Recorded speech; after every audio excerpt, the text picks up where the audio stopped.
장례가 끝난 그날 저녁이었습니다. 마지막 조문객이 돌아가고 마지막 친척이 손을 흔들며 골목을 빠져나갔습니다. 현관문이 닫히는 소리가 났습니다. 그리고 집안이 너무 조용해졌습니다. 민주는 한동안 그 자리에 서 있었습니다. 아무것도 할 수가 없었습니다. 해야 할 일이 산더미처럼 쌓여 있다는 걸 알면서도 몸이 움직여지지 않았습니다. 발이 바닥에 붙어버린 것처럼 숨을 쉬고 있는데도 숨이 쉬어지는 느낌이 나지 않았습니다. 아버지 방문이 열려 있었습니다. 민주는 천천히 그쪽으로 걸어갔습니다. 방 안으로 들어서자마자 냄새가 먼저 왔습니다. 오래된 나무 냄새, 낡은 이불 냄새, 그리고 아버지 특유의 냄새. 뭐라 설명할 수 없는 그 냄새. 오래된 햇빛 같은 냄새. 논 흙 냄새 같기도 하고 기름 냄새 같기도 한 그 냄새가 방 안가득 남아 있었습니다. 민주는 숨을 참았습니다. 울지 않으려고 했습니다. 장례 내내 울지 않았습니다. 접수대 앞에 서서 조문객들을 맞이하는 내내, 관 앞에 서서 절을 올리는 내내 한 번도 눈물을 보이지 않았습니다. 형도 없고 누나도 없는 혼자뿐인 아들이었기에 울 수가 없었습니다. 누군가는 정신을 차리고 있어야 했으니까요. 그러나 이 냄새 앞에서는 버텨낼 자신이 없었습니다. 민주는 방 한가운데에 서서 천장을 올려다봤습니다. 형광등 불빛이 낡아서 약간 깜빡이고 있었습니다. 아버지가 바꿔야지 하면서 몇 년째 그냥 두셨던 형광등이었습니다. 이제 바꿔줄 사람도 없습니다. 방 안을 천천히 둘러봤습니다. 낡은 나무 옷장, 옷장 위에 가지런히 올려진 모자 2개, 창가 쪽 작은 서랍장, 서랍장 위에 놓인 시계, 묵주, 그리고 낡은 성경책. 벽에는 달력이 하나 걸려 있었습니다. 12월 달력이었는데 날짜마다 작은 글씨로 무언가가 적혀 있었습니다. 민주는 가까이 다가가서 읽어봤습니다.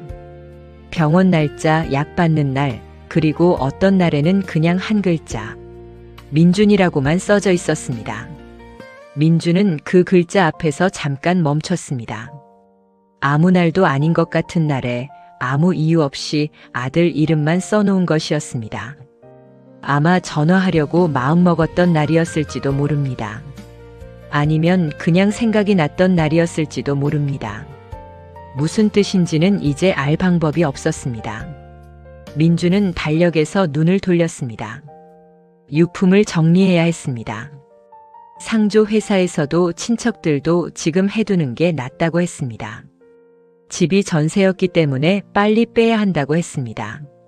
민준도 알고 있었습니다. 그래서 서울에서 내려오면서 큰 종이 봉투를 몇 장 챙겨왔습니다. 하지만 막상 방 안에 서고 보니 아무것도 손에 잡히지 않았습니다. 그는 일단 옷장 앞에 섰습니다. 옷장 문을 열었습니다. 낡은 작업복 2벌이 걸려 있었습니다. 하나는 진한 남색이고 하나는 회색이었습니다.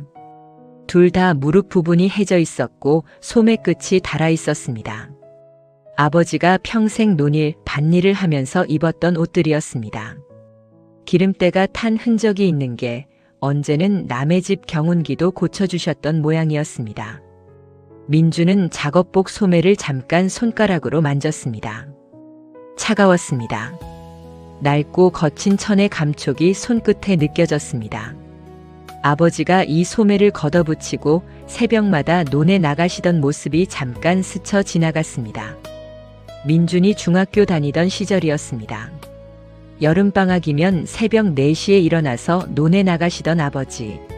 민준은 그 시간에 늘 자고 있었습니다. 아버지가 나가는 소리를 자면서 들었던 것 같기도 하고 꿈이었던 것 같기도 합니다. 옷을 봉투에 담았습니다. 서랍장 쪽으로 갔습니다. 서랍 하나하나를 열어봤습니다. 첫 번째 서랍에는 약들이 가득했습니다.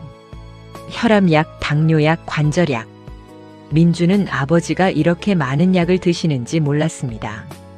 아버지가 전화로 말씀하신 적이 없었으니까요. 아버지는 전화를 드리면 항상 나는 괜찮다라는 말로 시작하셨습니다. 얼마나 아프든 얼마나 힘드시든 일단은 나는 괜찮다가 먼저였습니다. 민주는 약통들을 천천히 봉투에 담았습니다.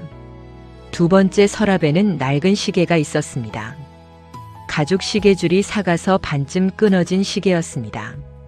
시계는 멈춰 있었습니다. 뒷면을 보니 작은 글씨로 뭔가 새겨져 있었습니다.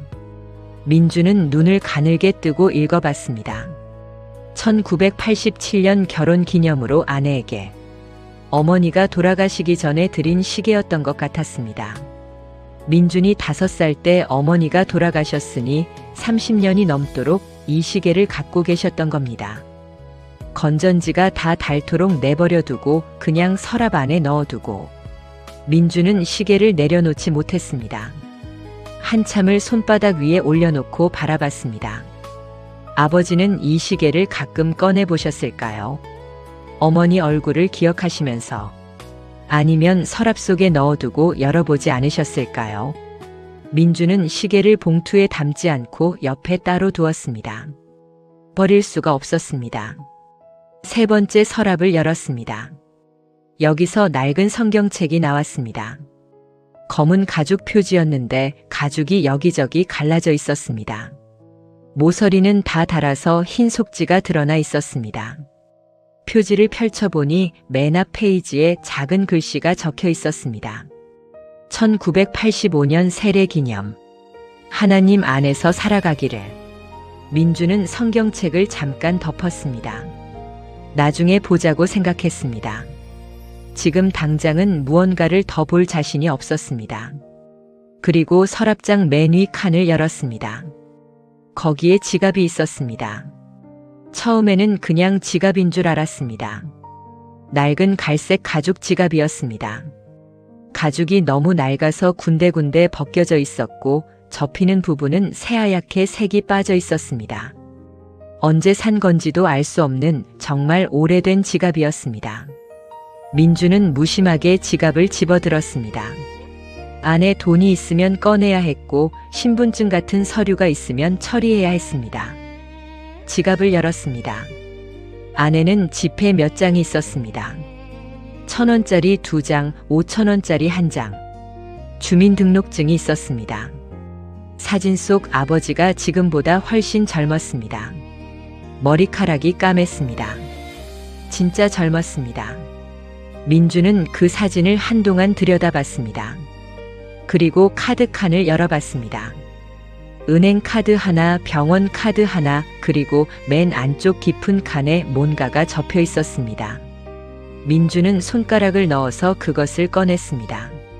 작고 가느다란 종이였습니다. 펼쳤습니다. 버스표였습니다. 낡디 낡은 버스표였습니다.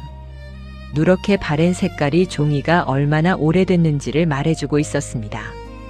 모서리가 둥글게 달아 있었습니다. 누군가 오랫동안 손으로 만지고 또 만졌던 흔적이었습니다. 민주는 버스표를 손가락 끝으로 잡고 글씨를 읽었습니다. 서울행 시외버스. 날짜가 찍혀 있었습니다. 20년도 더 된 날짜였습니다. 민준의 손이 멈췄습니다. 그날이었습니다. 민준이 대학교에 합격하고 처음으로 서울로 올라가던 날이었습니다. 민준이 19살 때 일이었습니다. 여러분, 잠깐 멈추고 싶습니다. 혹시 지금 이 이야기를 들으면서 무언가 가슴 한편이 조여드는 느낌이 드신다면 그건 아마 여러분도 이런 기억이 있기 때문일 겁니다. 우리는 왜 가장 가까운 사랑을 가장 늦게 알아보게 될까요? 왜 우리는 그게 사랑이었는지 떠난 다음에야 알게 되는 걸까요? 민주는 한동안 그 버스표를 들고 서 있었습니다. 방 안에 바람 한 점 없는데도 손이 떨리는 것 같았습니다. 기억이 돌아왔습니다. 그날 버스터미널로 가던 길이었습니다. 민주는 배낭 하나에 짐을 챙겨서 나왔습니다. 트렁크가 없었습니다. 아버지가 트렁크를 사주겠다고 했는데 민준이 됐다고 했습니다. 친구들이 배낭이 낫다고 했거든요. 짐도 얼마 없었습니다. 옷 몇 벌, 교재 몇 권, 그리고 어머니 사진 한 장. 아버지가 경운기를 끌고 나왔습니다. 읍내 버스터미널까지 경운기를 타고 가는 것이었습니다. 버스는 없었으니까요. 택시비가 아까웠고 아버지가 경운기로 데려다 주겠다고 하셨습니다. 민주는 그게 좀 창피했습니다. 터미널에 사람들이 있을 텐데 경운기를 타고 가면 좀 이상하지 않나 싶었습니다. 대학생이 경운기를 타고 버스터미널에 나타나는 건 그래도 어쩔 수 없었습니다. 경운기 위에 올라타서 읍내까지 가는 내내 아버지는 아무 말씀도 하지 않으셨습니다. 민준도 아무 말하지 않았습니다. 그게 늘 그랬습니다. 아버지와 민준 사이의 침묵은 특별한 것이 아니었습니다. 어릴 때부터 늘 그랬습니다. 아버지는 말이 없었습니다. 학교에서 상을 받아와도 그래 한마디였고 성적표를 보여드려도 더 잘해야지가 전부였습니다. 기쁜 일도 슬픈 일도 아버지 앞에서는 그냥 지나가는 일이었습니다. 민주는 어릴 때부터 그게 서운했습니다. 친구 아버지들은 달랐습니다. 친구 아버지는 아들 성적이 잘 나오면 같이 외식하러 갔습니다. 다른 친구 아버지는 아들이 축구 시합에서 이기면 어깨를 두드려줬습니다. 민준의 아버지는 그런 적이 없었습니다. 칭찬을 받은 기억이 없었습니다. 딱 한 번 중학교 때 반에서 1등을 했습니다. 성적표를 들고 집에 왔는데 아버지가 성적표를 보시고는 한동안 아무 말씀도 안 하셨습니다. 민주는 그게 기뻐서 그런 건지 아니면 별로인 건지 알 수가 없었습니다. 그냥 조용히 성적표를 내려놓으시고는 저녁 먹었냐고 물으셨습니다. 그때 민주는 방으로 들어가서 혼자 울었습니다. 왜 우는지도 잘 몰랐습니다. 억울한 것도 아니었고 슬픈 것도 아니었습니다. 그냥 울고 싶었습니다. 그냥 누군가 잘했다고 말해줬으면 했습니다.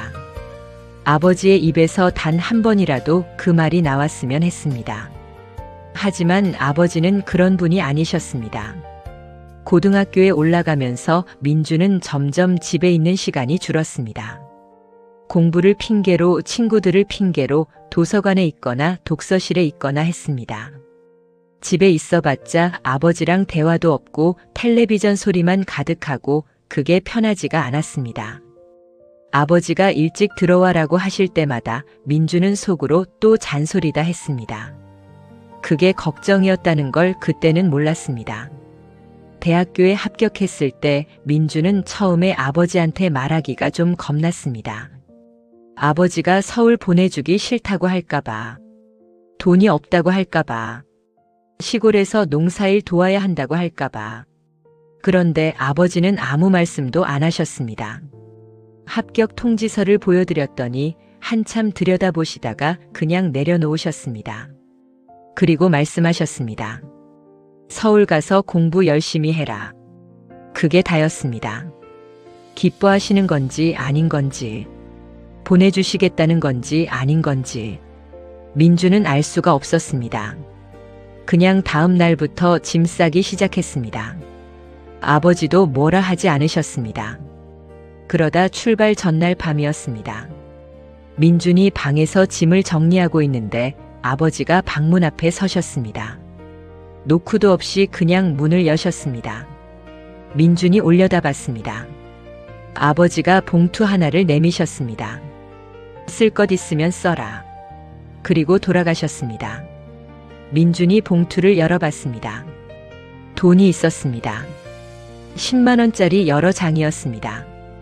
민주는 그걸 보고 잠깐 먹먹했지만 금방 넘겼습니다. 아, 용돈 주신 거구나. 그냥 그렇게 생각했습니다. 그 돈이 얼마나 모은 돈인지는 몰랐습니다. 아버지가 겨울 내내 야산에 가서 나무를 해다 팔고 이웃집 일을 도와주고 아침부터 저녁까지 몸을 써서 모은 돈이라는 걸 민주는 그때 알지 못했습니다. 서울로 떠나던 날 아침이었습니다. 아버지는 새벽에 일어나서 밥을 차려두셨습니다. 된장찌개였습니다. 민준이 좋아하는 된장찌개였습니다. 아버지가 된장찌개를 끓일 줄 아는지도 몰랐습니다. 어머니가 돌아가신 후로는 반찬 같은 게 별로 없었거든요. 주로 사다 드시거나 이웃에서 얻어 드셨는데 민주는 밥을 먹으면서 특별히 감사하다는 생각을 하지 않았습니다. 그냥 밥을 먹었습니다. 빨리 출발하고 싶었습니다. 서울에서의 새 생활이 기다리고 있었습니다. 대학 입학식이 있었고 새 친구들이 있었고 새 기숙사가 있었습니다. 이 작은 시골집에서 벗어나는 것이 좋았습니다. 아버지와 단둘이 살면서 늘 어색하고 불편했던 그 집에서 벗어나는 것이 버스터미널에 도착했습니다. 아버지는 경운기 시동을 끄고 내리셨습니다. 그리고 민준 배낭을 들어주시려고 했는데 민준이 괜찮다고 하면서 먼저 들었습니다. 매표소에서 표를 샀습니다. 서울행 시외버스 표였습니다. 아버지가 표를 사셨습니다. 민준이 지갑을 꺼내려고 했더니 아버지가 이미 돈을 내시고 계셨습니다. 표를 받아서 민준한테 주셨습니다. 민준은 감사합니다는 말도 제대로 못했습니다. 그냥 받았습니다. 버스 탑승 시간이 됐습니다. 아버지는 아무 말씀도 안 하셨습니다. 민준도 아무 말 안 했습니다. 어색하게 서 있다가 민준이 먼저 그럼 가볼게요 라고 했습니다. 아버지가 짧게 말씀하셨습니다. 몸 조심해라. 그게 다였습니다. 사랑한다는 말도 없었습니다. 잘 지내라는 말도 없었습니다. 보고 싶을 거라는 말도 없었습니다. 그냥 몸 조심해라 세 글자였습니다. 민주는 또 저러신다고 생각하면서 버스에 올랐습니다. 창가 자리에 앉아서 창밖을 봤습니다. 아버지가 서 계셨습니다. 버스터미널 앞에 그냥 서 계셨습니다. 경운기 옆에 서서 버스를 바라보고 계셨습니다. 버스가 출발하기 시작하자 아버지가 손을 드셨습니다. 크게 흔드는 것도 아니었습니다. 그냥 가만히 손을 들고 계셨습니다. 민주는 손을 흔들까 말까 했습니다. 그러다 그냥 창밖을 보지 않기로 했습니다. 서울로 가는 버스에 올라서 옆자리 친구와 이야기하면서 민주는 금방 아버지를 잊어버렸습니다. 새 생활에 대한 설렘이 가득했습니다. 아버지가 터미널에 남아서 얼마나 오래 서 계셨는지 민주는 몰랐습니다. 아버지는 버스가 보이지 않을 때까지 서 계셨습니다. 그리고 혼자 경운기를 타고 집으로 돌아가셨습니다. 빈집으로. 그날 저녁 아버지 혼자 된장찌개 남은 것을 데워 드셨습니다. 한 사람분의 밥상이었습니다. 밥 한 공기, 찌개 한 그릇. 민주는 그날 저녁 기숙사에서 친구들이랑 같이 치킨을 먹었습니다. 지금 이 이야기를 듣고 계신 여러분, 혹시 비슷한 기억이 있으신가요? 부모님이 손을 흔드시는데 뒤돌아보지 않았던 기억. 기차가 출발하는데 창밖으로 점점 작아지는 부모님 모습이 그냥 지나쳐갔던 그 기억. 그때는 그게 얼마나 큰 사랑이었는지 미처 몰랐지요. 민주는 지갑을 든 채로 서 있었습니다. 그리고 버스표 뒷면을 봤습니다. 처음에는 그냥 아무것도 없는 줄 알았습니다. 그런데 자세히 보니 뭔가가 적혀 있었습니다. 아주 작은 글씨로 펜으로 꾹꾹 눌러서 쓴 글씨로. 민주는 눈을 가늘게 뜨고 읽었습니다. 우리 아들 잘 부탁합니다. 그게 처음이었습니다. 첫 줄이었습니다. 민주는 그 글씨를 읽고 숨이 멈추는 것 같았습니다. 더 있었습니다. 혼자 밥 거르지 마라. 두 번째 줄이었습니다. 힘들어도 견뎌라. 세 번째 줄이었습니다. 그리고 마지막 줄. 아버지가 보고 싶으면 언제든 내려와라. 거기서 민주는 주저앉았습니다. 방바닥에 그냥 주저앉았습니다. 숨이 나오지 않았습니다. 장내 내내 참았던 눈물이 터졌습니다. 소리도 없이 그냥 눈물이 흘렀습니다. 뺨을 타고 흐르는데 닦을 생각도 못하고 그냥 버스표만 들여다봤습니다. 우리 아들 잘 부탁합니다. 아버지는 그 말을 누구에게 한 걸까요? 버스표에 쓴 것이니 버스에게 한 걸까요? 아니면 서울에게 한 걸까요? 아니면 하나님께 한 걸까요? 우리 아들 잘 부탁합니다. 말도 못하고 표현도 못하고 그냥 버스표 뒷면에 꾹꾹 눌러 썼을 아버지를 민주는 상상했습니다. 버스표를 사고 민준에게 건네주기 전에 아버지가 잠깐 어딘가에서 이걸 썼을 겁니다. 화장실이었을지도 모릅니다. 아니면 민준이 짐을 확인하는 동안이었을지도 모릅니다. 아들한테는 말 못하는 것들을 아들이 보지 않는 곳에서 종이 위에 썼을 겁니다. 그리고 그 표를 민준에게 줬습니다. 민준은 그 표를 받아서 버스에 올랐고 어딘가에 구겨 넣었을 겁니다. 가방 아니든 주머니 아니든 아버지가 뭘 써뒀는지도 모른 채로. 그리고 아버지는 그 표를 어떻게 갖게 된 걸까요? 민준이 서울 올라가서 처음 명절에 내려왔을 때 아마 표를 버렸을 겁니다. 아니면 가방 어딘가에 그냥 두었을 겁니다. 그걸 아버지가 찾으신 거 아닐까요? 아들 방을 정리하다가 아들이 쓰지 않는 가방을 정리하다가 버스표 한 장을 발견하셨겠지요. 그리고 그 표 뒷면에 뭐가 적혀 있는지 보셨겠지요. 자기가 썼던 글씨, 아들한테 하지 못했던 말들. 아버지는 그 표를 버리지 않으셨습니다. 지갑 맨 안쪽 깊은 곳에 넣어두셨습니다. 그리고 20년 넘게 들고 다니셨습니다. 이 낡고 해진 지갑 속에 그 표를 넣어두고 민주는 눈물을 닦지도 못한 채 방바닥에 앉아서 생각했습니다. 20년 동안 아버지는 이 표를 갖고 다니신 겁니다. 논에 나가실 때도 병원 가실 때도 읍내에 가실 때도 이 지갑 안에 이 표가 있었던 겁니다. 아버지가 지갑을 열 때마다 이 표가 거기 있었을 겁니다. 아버지가 그걸 보면서 무슨 생각을 하셨을지 민주는 상상도 할 수가 없었습니다. 아들 생각을 하셨겠지요. 서울 가서 잘 사는지, 밥은 먹는지, 힘들진 않은지 20년 동안 그 생각을 하셨겠지요. 민주는 방에 혼자 앉아서 오래오래 울었습니다. 그날 밤 민주는 아버지 집에서 혼자 잠들었습니다. 아버지 방에는 들어가지 않았습니다. 거실 소파에 누웠습니다. 잠이 오지 않았습니다. 천장을 바라보면서 기억들이 돌아왔습니다. 서울 생활을 처음 시작하던 시절이었습니다. 낯선 도시에서 혼자 자취를 하면서 처음에는 정말 힘들었습니다.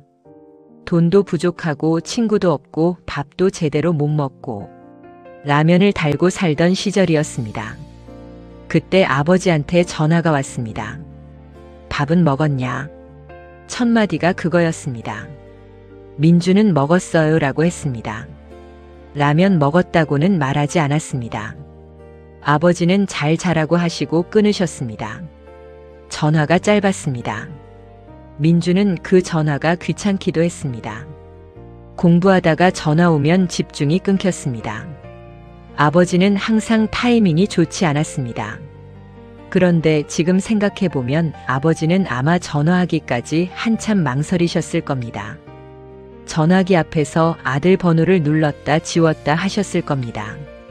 뭐라고 말을 해야 할지 몰라서. 할 말은 많은데 막상 전화를 하면 아무 말도 안 나오는 게 아버지셨으니까.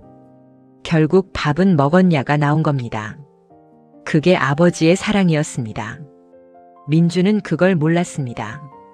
잠을 자다가 새벽에 깼습니다. 창밖으로 하늘이 밝아오고 있었습니다. 시골집 새벽 하늘은 달랐습니다. 서울에서 보던 하늘과는 달랐습니다.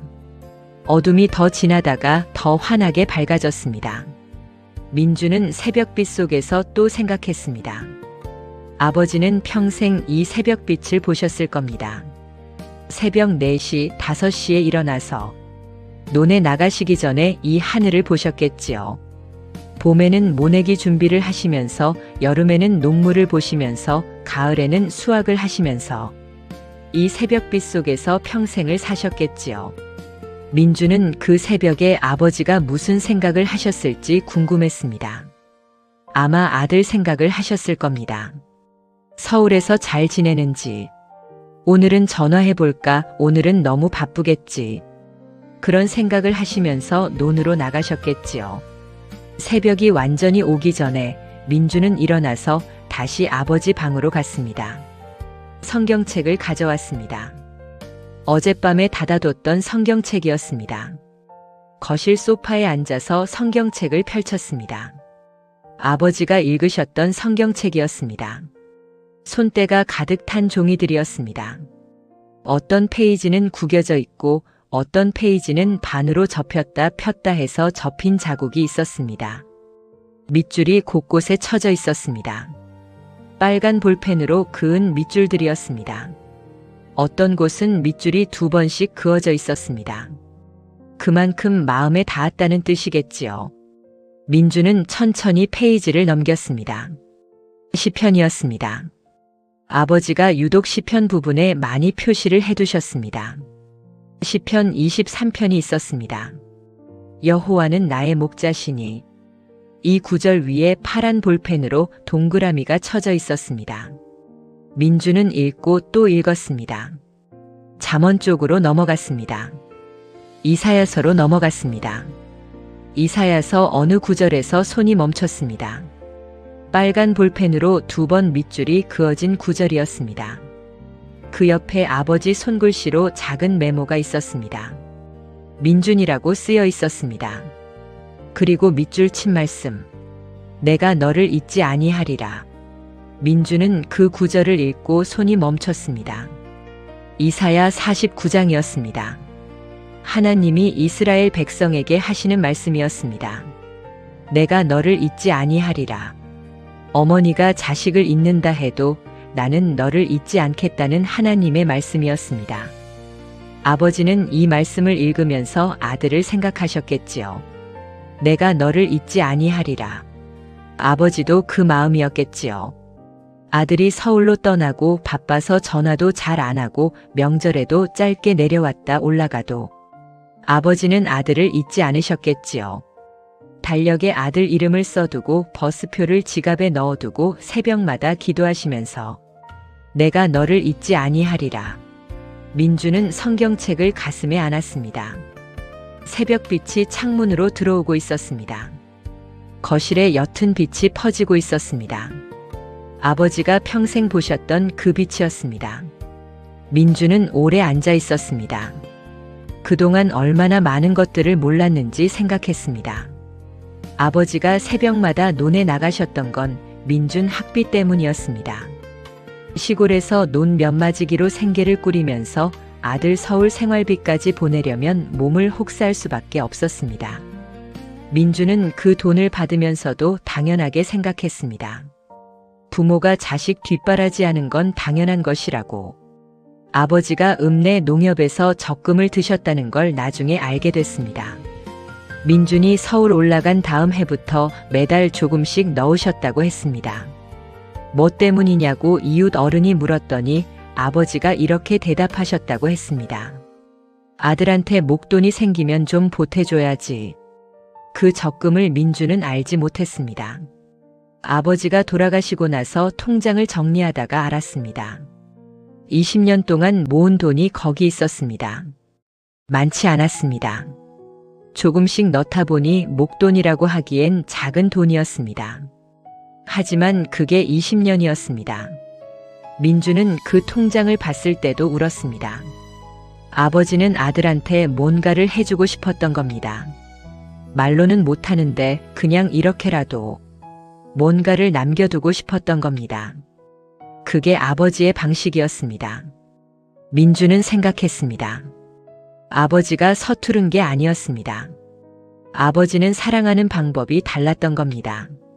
말로 하는 것이 어려운 분이셨습니다. 표현하는 것이 서툰 분이셨습니다. 하지만 마음은 항상 아들한테 가 있으셨습니다. 민준이 서울에서 잘 먹고 잘 사는 동안 아버지는 시골에서 혼자 된장찌개를 끓여 드시면서 아들 생각을 하셨겠지요. 전화기 앞에 앉아서 번호를 눌렀다가 끊었다가 하셨겠지요. 보고 싶다는 말을 못하면서 힘드냐고 묻고 싶었겠지만 대신 밥은 먹었냐고 하셨겠지요. 우리 아들이 보고 싶어서 달력에 이름을 써두셨겠지요. 버스표를 20년 동안 지갑에 넣어두셨겠지요. 아들이 서울로 떠나던 그 순간에 오래오래 머물러 계셨겠지요. 부모의 시간은 자식이 떠난 그 순간에 오래 머물러 있습니다. 자식은 앞으로 나아가고 있는데 부모는 자식이 떠나던 그 순간, 그 자리에서 여전히 아들의 뒷모습을 바라보고 있습니다. 버스가 떠나던 그 터미널에서, 기차가 사라지던 그 플랫폼에서 아직도 손을 흔들고 있습니다. 민주는 날이 완전히 밝아오고 나서야 일어났습니다. 유품 정리를 마저 했습니다. 작업복을 담은 봉투, 약을 담은 봉투, 그리고 따로 둔 것들. 어머니 시계, 아버지 성경책, 그리고 버스표. 이것들은 가져가기로 했습니다. 버릴 수가 없었습니다. 민주는 마지막으로 아버지 방을 한 번 더 둘러봤습니다. 텅 빈 서랍장, 텅 빈 옷장, 달력만 남은 벽. 창밖으로 논이 보였습니다. 겨울이라 논이 비어 있었습니다. 갈색 흙이 드러나 있었습니다. 아버지가 평생 일하셨던 논이었습니다. 민주는 그 논을 한동안 바라봤습니다. 그리고 방문을 닫았습니다. 짐을 들고 집을 나섰습니다. 마당을 가로질러 대문 앞에 섰습니다. 대문 앞에서 한 번 더 집을 돌아봤습니다. 낡은 기와 지붕, 흰 벽, 그리고 겨울 햇살 아래 조용히 서 있는 집. 아버지가 평생 사셨던 집이었습니다. 민주는 잠깐 눈을 감았습니다. 그리고 대문을 나섰습니다. 서울로 올라가는 버스를 탔습니다. 창가 자리에 앉았습니다. 버스가 출발했습니다. 창밖으로 시골 마을이 지나갔습니다. 논이 지나가고 밭이 지나가고 작은 마을들이 지나갔습니다. 민주는 창밖을 보면서 생각했습니다. 20년 전 이 길을 처음 가면서 아버지를 돌아보지 않았습니다. 창밖에 서서 손을 흔들던 아버지를 보지 않았습니다. 그때 한 번만 고개를 돌렸더라면, 그때 한 번만 창문 너머로 손을 흔들었더라면 아버지가 얼마나 기뻐하셨을까요? 하지만 그건 이제 되돌릴 수 없는 일이었습니다. 민주는 손 안에 쥔 버스표를 내려다봤습니다. 우리 아들 잘 부탁합니다. 아버지는 20년 동안 이 말을 들고 다니셨습니다. 아들한테 하지 못했던 말을 버스표에 써두고 지갑에 넣어두고 평생 들고 다니셨습니다. 말하지 못한 사랑은 사라지지 않습니다. 오래된 물건 속에 남아 있습니다. 낡은 지갑 속에, 바랜 버스표 속에, 밑줄 쳐진 성경책 속에. 말로는 다 하지 못한 것들이 거기 숨어 있습니다. 이 이야기를 들으시는 여러분, 혹시 지금 부모님이 살아계신다면 오늘 전화 한 통 드려보시겠어요? 밥 먹었냐고 물어봐 주세요. 잘 지내냐고 물어봐 주세요. 보고 싶다고 말해 주세요. 부모님은 그 말을 기다리고 계실지도 모릅니다. 서울에 도착한 다음 날이었습니다. 민주는 서울역 앞에 있는 장거리 버스터미널을 찾아갔습니다. 왜 거기 가고 싶었는지 자기도 잘 몰랐습니다. 그냥 가고 싶었습니다. 버스터미널 안으로 들어갔습니다. 사람들이 가득했습니다. 짐을 든 사람들, 표를 사는 사람들, 누군가를 기다리는 사람들, 그리고 배웅 나온 사람들도 있었습니다. 젊은 아들과 함께 온 노인 부부가 보였습니다. 아들이 버스를 타려고 하는 모양이었습니다. 어머니가 아들 옷깃을 여며주고 있었습니다. 아버지는 옆에서 아무 말 없이 서 있었습니다. 표정이 무표정했습니다. 민주는 그 아버지를 바라봤습니다. 무표정하지만 눈빛이 달랐습니다. 그 눈빛을 민주는 알 것 같았습니다. 말로 표현하지 않는 것이 표현할 줄 모르는 것이 아니라는 것을, 그냥 말하는 방법이 없는 것이라는 것을. 버스가 떠났습니다. 부모가 손을 흔들었습니다. 아들은 창밖으로 손을 흔들었습니다. 민주는 그 장면을 바라보면서 눈물이 났습니다. 자신이 20년 전에 하지 못했던 것이었습니다. 민주는 터미널 밖으로 나왔습니다. 터미널 앞 벤치에 앉았습니다. 바람이 불었습니다. 겨울 바람이었습니다. 20년 전에도 이런 바람이 불었을 겁니다. 아버지가 경운기 옆에 서서 버스를 바라보시던 날에도 이런 바람이 불었을 겁니다. 민주는 손 안에 쥔 버스표를 바라봤습니다. 누렇게 바랜 종이, 닳고 다른 모서리, 20년 넘게 아버지 지갑 속에 있었던 표. 민주는 그 표를 오래오래 들여다봤습니다. 그리고 하늘을 올려다봤습니다. 겨울 하늘이 파랬습니다. 시골집 새벽빛과는 달랐지만 같은 하늘이었습니다. 아버지가 평생 올려다보셨던 그 하늘과 이어진 하늘이었습니다. 민준이 말했습니다. 작은 목소리였습니다. 누가 들을 수 없는 목소리였습니다. 아버지, 이제야 알겠습니다. 바람이 지나갔습니다. 잠깐 조용해졌습니다. 민주는 버스표를 가슴에 대었습니다.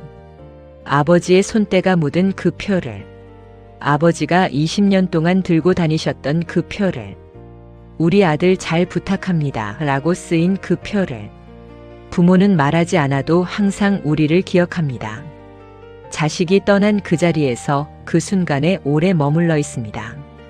우리가 앞으로 나아가는 동안에도 부모는 그 자리에서 여전히 우리의 뒷모습을 바라보고 있습니다. 그리고 하나님도 그러하십니다. 내가 너를 잊지 아니하리라. 아버지의 사랑이 그 말씀을 닮았습니다. 말하지 않아도 표현하지 못해도 항상 기억하고 항상 있습니다. 어머니가 자식을 잊는다 해도 나는 너를 잊지 않겠다는 그 사랑처럼 부모는 자식을 잊지 않습니다. 우리가 잊고 있는 동안에도, 우리가 바빠서 전화를 못 드리는 동안에도, 우리가 명절에 짧게 다녀가는 동안에도 부모는 우리를 잊지 않습니다. 민주는 벤치에 오래 앉아 있었습니다. 버스들이 오고 갔습니다. 사람들이 오고 갔습니다. 누군가는 배웅을 했고 누군가는 도착했습니다. 민주는 그 모든 것을 바라봤습니다. 그리고 마음속으로 아버지에게 말했습니다. 이제 알겠습니다, 아버지. 그때 왜 버스표를 가지고 계셨는지 이제 알겠습니다. 왜 달력에 제 이름을 쓰셨는지 이제 알겠습니다. 왜 새벽마다 논에 나가셨는지 이제 알겠습니다. 왜 적금을 드셨는지 이제 알겠습니다. 왜 말씀을 못 하셨는지 이제 알겠습니다. 다 사랑이었습니다. 말이 없는 것이 사랑이 없는 게 아니었습니다. 표현을 못하는 것이 마음이 없는 게 아니었습니다. 아버지는 아들을 사랑하셨습니다. 평생 동안. 그냥 말하는 방법이 없으셨을 뿐입니다. 버스표 뒷면에 꾹꾹 눌러 쓴 글씨로, 낡은 지갑 안쪽 깊은 곳에 넣어두시는 것으로, 새벽마다 기도하시는 것으로, 성경책에 밑줄을 그으시는 것으로, 그렇게 사랑하셨습니다. 여러분도 혹시 부모님의 마음을 너무 늦게 깨달은 적 있으신가요? 돌아가시고 나서야, 아니면 이렇게 오래된 물건 하나를 발견하고 나서야 비로소 알게 되신 적 있으신가요? 우리는 너무 자주 가장 가까운 사람의 사랑을 가장 늦게 알아봅니다. 날마다 얼굴을 보는 사람이기 때문에, 항상 거기 있다고 생각하기 때문에, 나중에 천천히 알아봐도 된다고 생각하기 때문에. 그러나 나중은 오지 않을 수도 있습니다. 민준이 그랬습니다. 20년이 지나서야, 아버지가 돌아가시고 나서야, 지갑 속 버스표를 발견하고 나서야 알았습니다. 그래서 민주는 그날 결심했습니다. 아버지한테 받은 것들을 기억하기로 했습니다. 그 사랑이 어떤 모양이었는지를, 말이 없었지만 거기 있었던 사랑이 어떤 것이었는지를, 그것을 잊지 않기로 했습니다. 그리고 자신도 그렇게 살기로 했습니다. 표현이 서툴러도 말이 어려워도 어떤 방식으로든 사랑을 남기는 사람이 되기로 했습니다. 오래된 버스표 한 장이 20년이 지나도 누군가의 마음을 움직일 수 있다면, 우리가 지금 남기는 작은 것들도 언젠가 누군가에게 그런 것이 될 수 있을 겁니다. 바람이 또 불었습니다. 민주는 일어났습니다. 버스표를 조심스럽게 접어서 자신의 지갑 안쪽 깊은 곳에 넣었습니다. 아버지가 그러셨던 것처럼. 그리고 하늘을 한번 올려다봤습니다. 파란 겨울 하늘. 아버지, 이제야 알겠습니다. 말씀 안 하셔도 알겠습니다. 그 침묵이 전부 사랑이었다는 것을, 그 버스표 한 장이 전부 당신이었다는 것을. 감사합니다, 아버지. 이 이야기는 여기서 끝이 납니다. 하지만 어쩌면 지금 이 이야기가 여러분의 마음속에서 다시 시작되고 있을지도 모릅니다. 부모님 생각이 나셨다면 오늘 전화 한 통 드려보세요. 지금 바로요. 우리에게는 아직 시간이 있습니다. 말하지 못한 사랑을 전할 수 있는 시간이 아직 남아 있습니다. 이 이야기가 마음에 닿으셨다면 좋아요와 구독으로 함께 해주세요. 여러분의 댓글에 부모님 이야기를 나눠주셔도 좋습니다. 이 채널은 그런 이야기들을 소중하게 간직하겠습니다. 지금까지 들어주셔서 감사합니다.